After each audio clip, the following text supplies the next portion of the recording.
Wait, it's not hold on. Oh, okay. All right, it's starting to work. All right. On March 4th, 2017, undefeated world champions Danny Garcia and Keith Thurman are going to clash in a 147-pound title, and it's a unification bout. They're both undefeated. Danny Garcia is 32-0. Keith Thurman is 27-0, and both of them are 28 years old. And I'm here with famed trainer, former boxer Sterling McPherson. Mr. McPherson, I want you to weigh in on the Danny Garcia and Keith Thurman fight. How you doing, Mr. Davis? I'm doing good. How you doing, Mr. McPherson? Fantastic, fantastic, real good. So this fight's gonna happen in March? Yes, No March. cancellations? Yeah, in March 27, 17, 2017. Where are they Next. fighting at? They haven't specified yet. Okay, okay. Well, let's put it to you this way.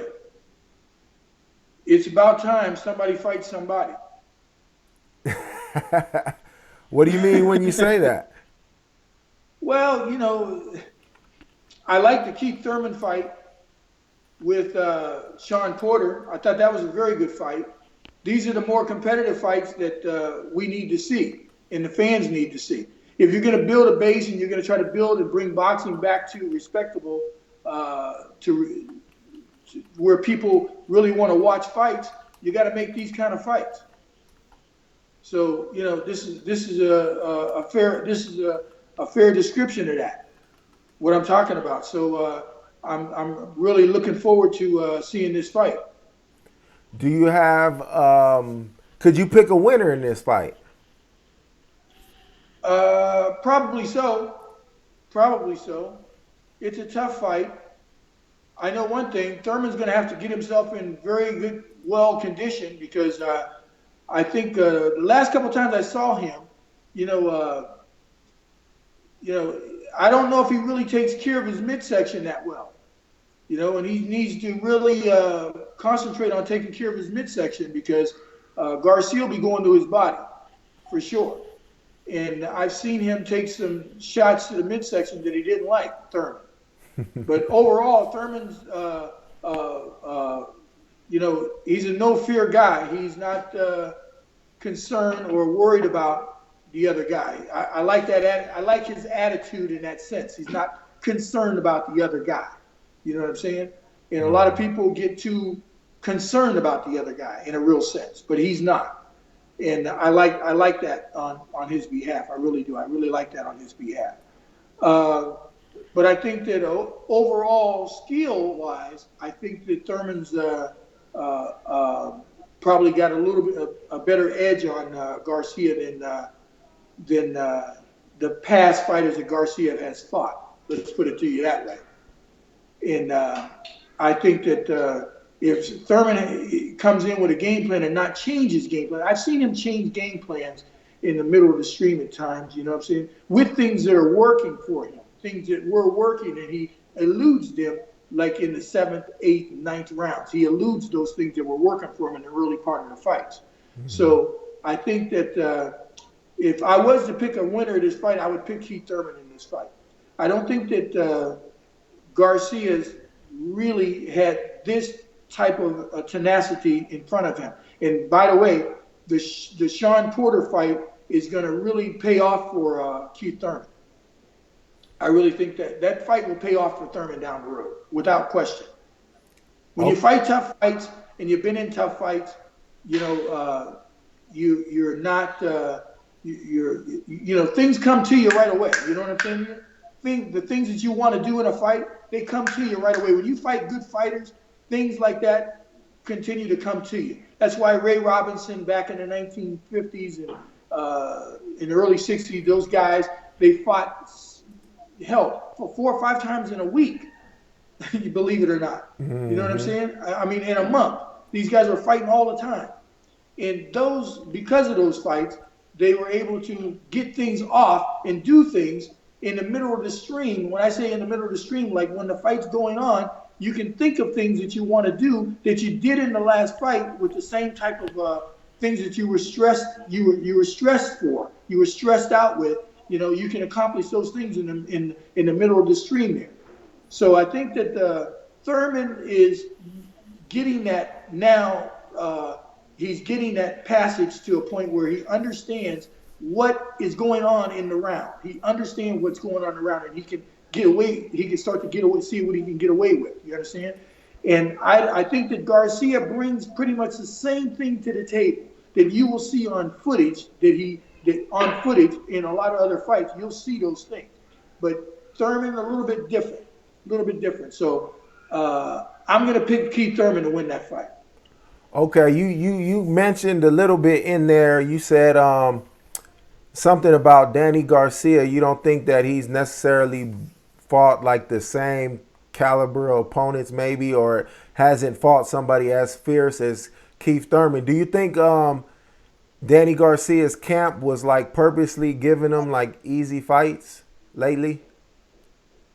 Well, I would have to say that whatever was available, he was fighting. It sounds to me like whatever was available, he was fighting, because in this world in which we live today, management is not, they're not real eager to fight real tough fights. They're not real eager to do that. They want to keep, they're more accustomed to understanding that the undefeated thing. Right. They're really, guys are really into that undefeated thing.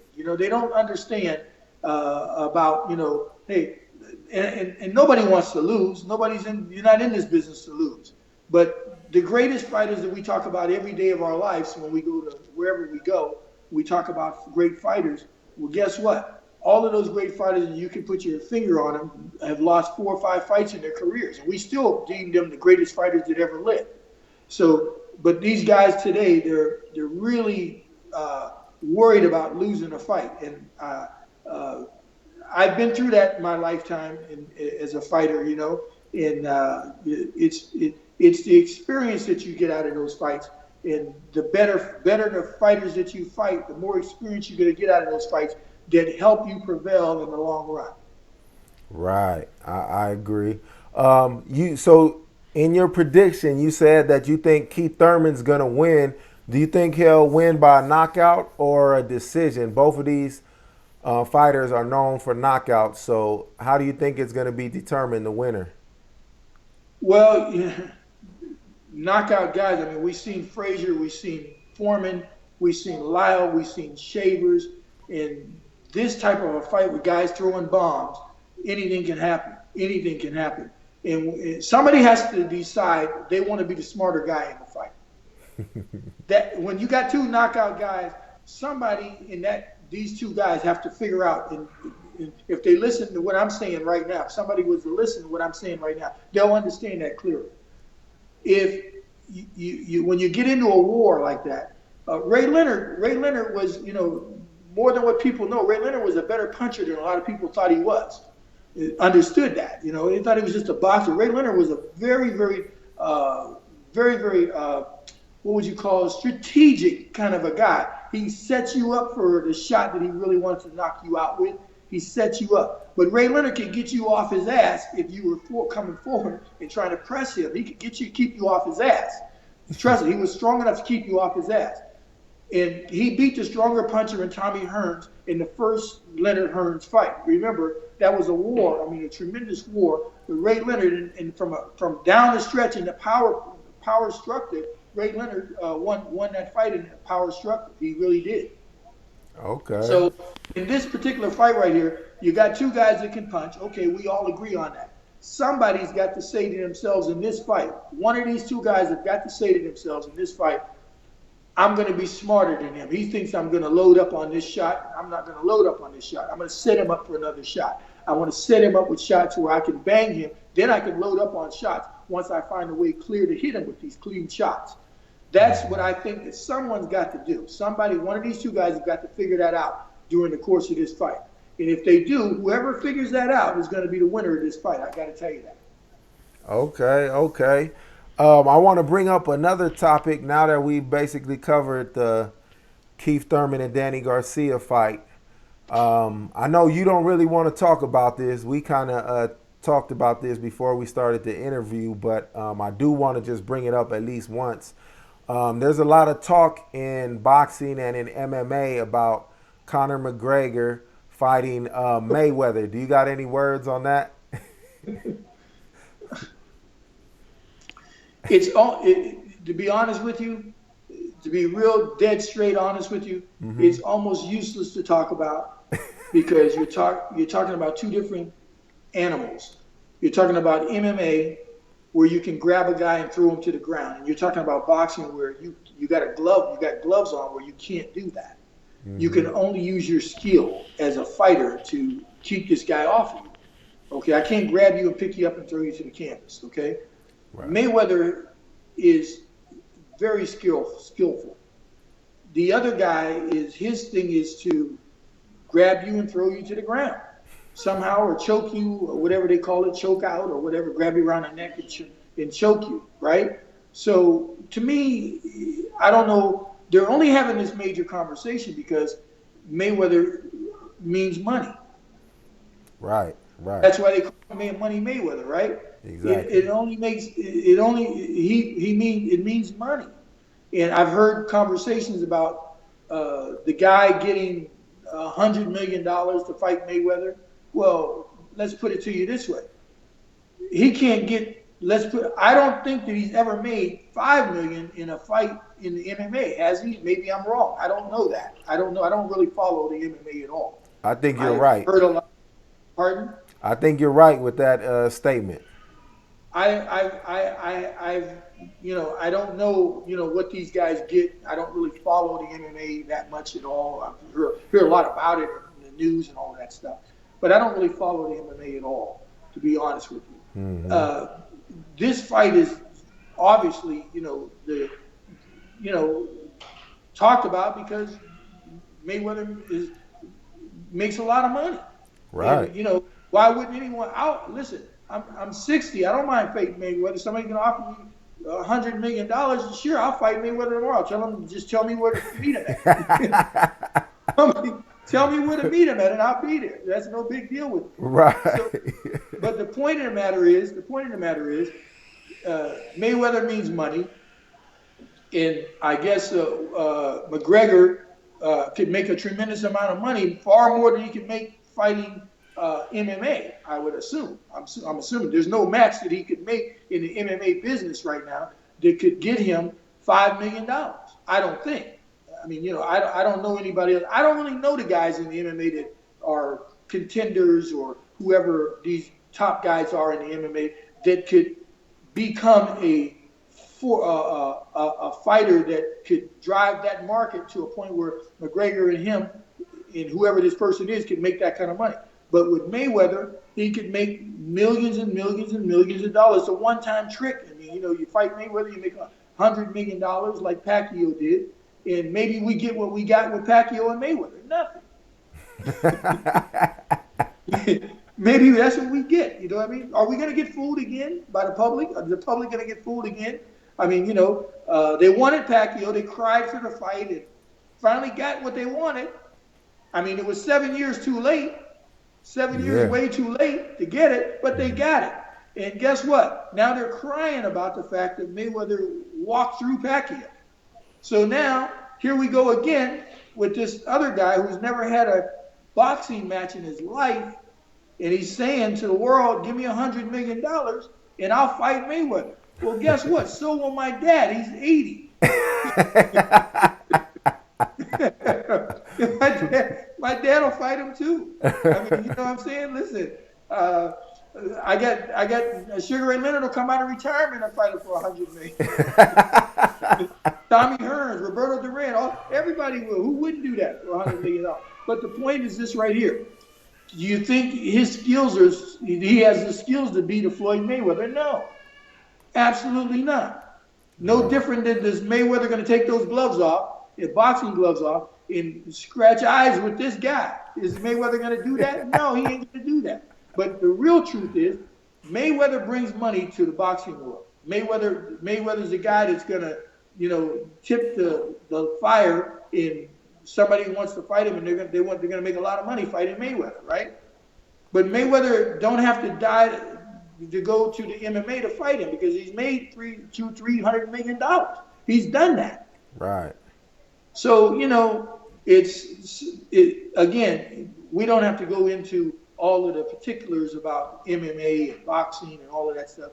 People can argue about that all day long. All I can tell you is very, very simple. The guy that's leading the gold rush here is Floyd Mayweather. Exactly. And that's the truth.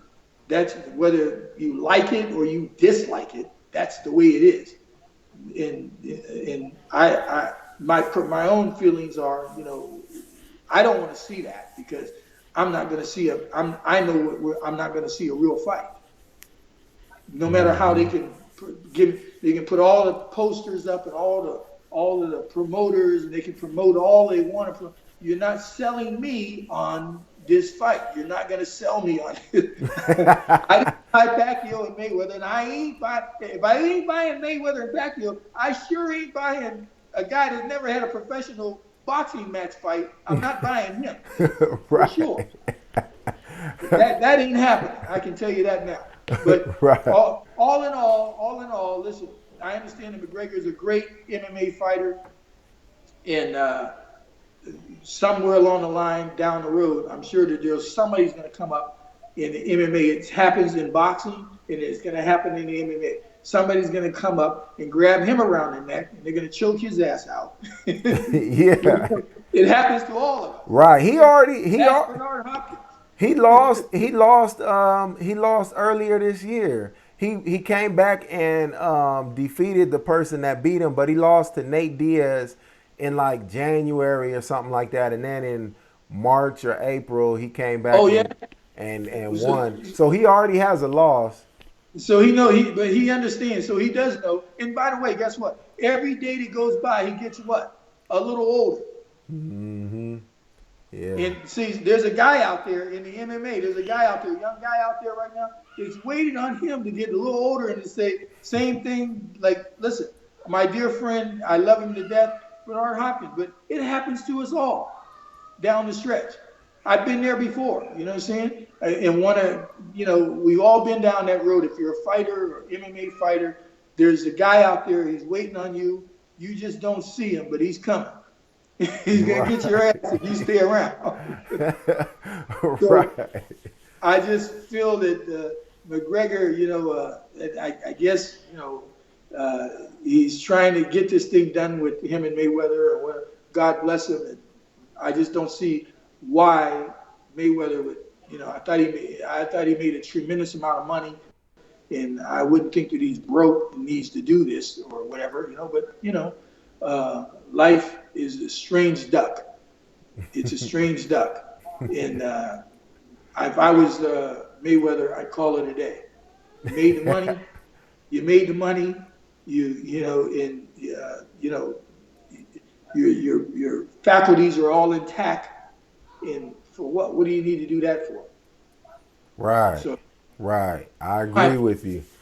All right. Well, I appreciate your time doing this interview with me, talking about Danny Garcia and Keith Thurman, and also Mayweather and Conor McGregor. And hopefully we'll be doing a lot more of these interviews. And I appreciate your time.